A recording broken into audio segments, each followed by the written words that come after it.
رسول اللہ صلی اللہ تعالی علیہ وآلہ وسلم کے زمانہ اقدس میں قبیلہ بنو مخزوم کی ایک خاتون نے چوری کی۔ لوگوں نے آپس میں مشورہ کیا کہ حضور علیہ السلام کی بارگاہ میں سفارش کی جائے کہ اس خاتون کے ہاتھ نہ کاٹے جائیں۔ لوگوں نے آپس میں مشورہ کر کے حضرت اسامہ بن زید رضی اللہ تعالی عنہ کا انتخاب کیا کہ ان کو حضور کی بارگاہ میں سفارش کے لیے بھیجا جائے۔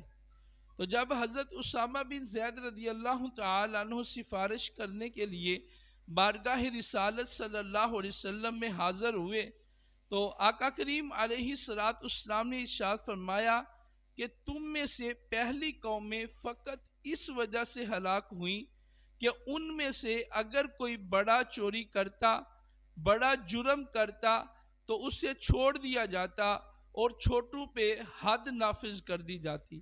خدا کی قسم اگر فاطمہ بنت محمد صلی اللہ علیہ وسلم بھی چوری کرتی تو میں اس کے بھی ہاتھ کاٹ دیتا۔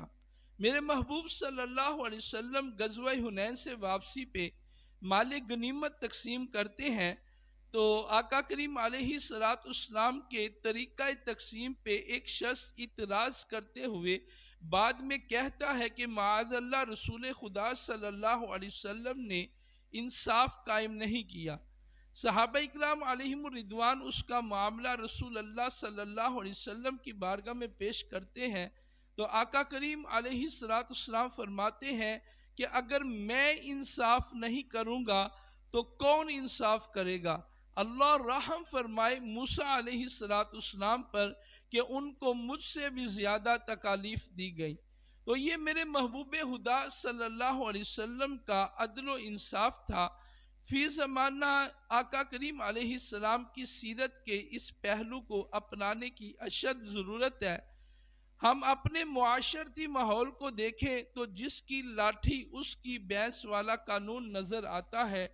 انصاف امیر شہر کے دروازے پہ چل کے جاتا ہوا نظر آتا ہے، جبکہ غریب شہر انصاف کے دروازے پہ دستک دے دے کے قبر کی دہلیز پہ پہنچ جاتا ہے مگر اسے انصاف نہیں مل پاتا۔